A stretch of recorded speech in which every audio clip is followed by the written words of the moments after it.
बोलिए श्री विष्णु भगवान की जय। श्रीमन्नारायण। मैं आचार्य धर्मेंद्र मिश्र किंकर बहुताधाम हैदरगढ़ बाराबंकी से आप सभी धर्मानुरागी सज्जन वृंद को सादर जय श्री राम करता हूँ। आज का दिन, आज की तिथि, आज का वार बहुत ही शुभ, मंगल एवं कल्याणमय है, क्योंकि आज भादों का महीना है, शुक्ल का पक्ष है और एकादशी की पावन तिथि है। आज जो भादों यानी शुक्ल पक्ष की एकादशी होती है उसे हम परिवर्तनी एकादशी के नाम से जानते हैं। इसे पद्मा एकादशी, वामन एकादशी भी कहते हैं। आइए इसके पावन महात्म को, इसकी पावन कथा को हम और आप श्रवण करते हैं। बोलिए एकादशी महारानी की जय। एक बार भगवान श्री कृष्ण ने कहा कि हे धर्मराज, जो स्त्री पुरुष भादों मास की शुक्ल पक्ष की परिवर्तनीय एकादशी के दिन भगवान विष्णु के वामन रूप की पूजा करते हैं, अर्चना करते हैं एवं उनकी वंदना करते हैं, वे सर्वत्र वंदनीय होते हैं, उनको आदर मिलता है।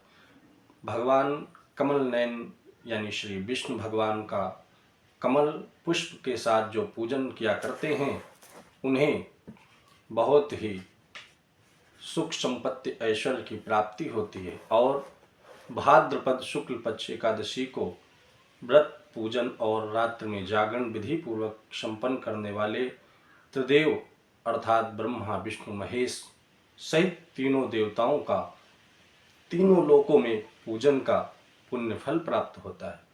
सभी को इस परिवर्तनी यानी पद्मा यानी पावन एकादशी का व्रत रखना चाहिए और विशेष रूप से वैष्णव जो हों या गुरु मंत्र जिन्होंने प्राप्त कर रखा हो उनको विशेष रूप से एकादशी का व्रत रखना चाहिए। पौराणिक मान्यता के अनुसार इस एकादशी को शेषनाग की शैया पर लेटे विष्णु भगवान 4 मास के शयन के मध्य करवट लेते हैं, यानी अपना आसन बदलते हैं, इसीलिए इसे परिवर्तनीय एकादशी कहा जाता है।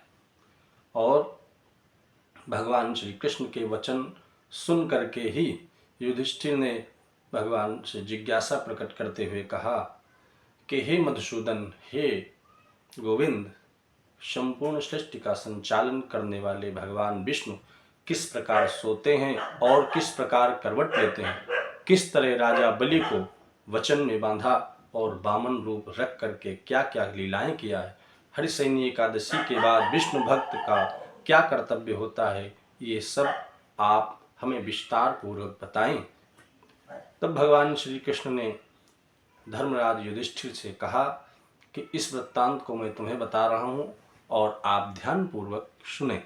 कहा, त्रेता युग में राजा बलि नामक एक राक्षस था। वह परम ज्ञानी और वेद सूक्तों से भगवान विष्णु का नित्य पूजन, अर्चन और नित्य यज्ञ किया करता था, परंतु वह भगवान विष्णु की निर्धारित व्यवस्था का विरोध भी करता था।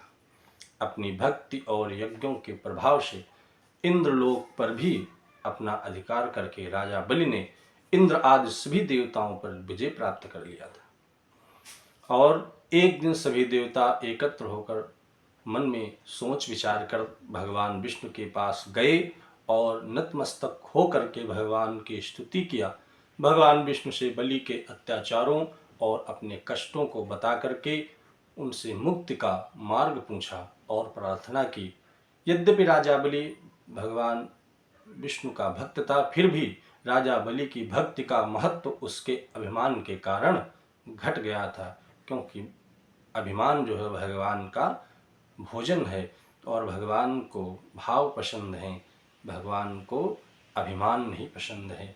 तो उसके बाद देवताओं का कष्ट अनुभव कर भगवान विष्णु ने वामन रूप धारण किया और इसके बाद अपना विशाल रूप दिखा दिया और राजा बलि को जीता और विजय प्राप्त किया। राजा युधिष्ठिर ने प्रश्न किया कि हे जनार्दन, हे विष्णु भगवान, भगवान विष्णु ने वामन रूप धारण कर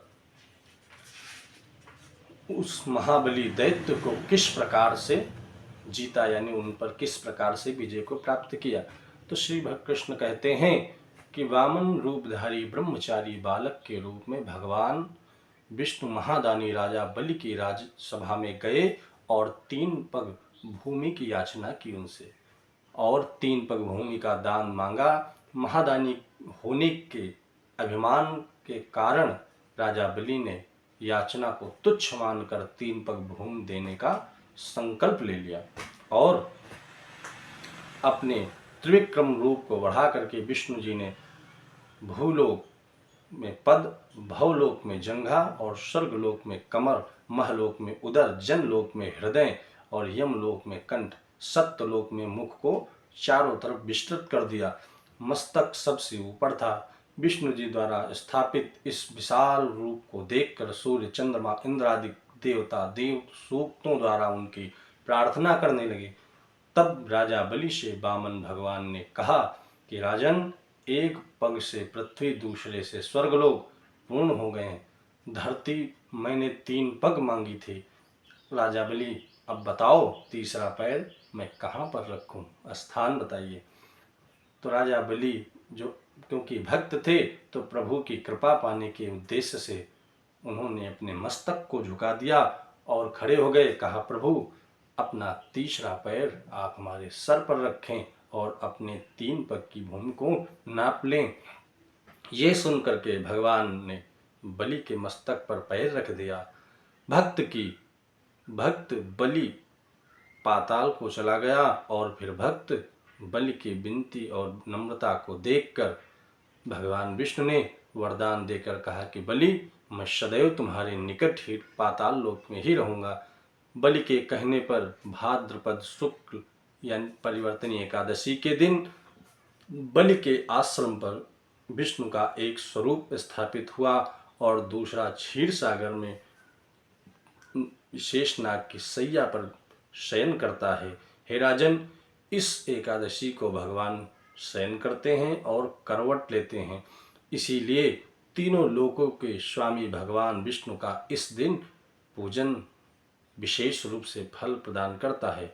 आज के दिन तांबा, चांदी, चावल और दही का दान करना चाहिए और दान करने का अभिमान हो जाने पर भगवान से क्षमा याचना मांगनी चाहिए। जो विधि पूर्वक इस एकादशी का व्रत करते हैं वे पापों से मुक्त होकर यश को प्राप्त होते हैं, सुख संपत्ति को प्राप्त करते हैं। ये कथा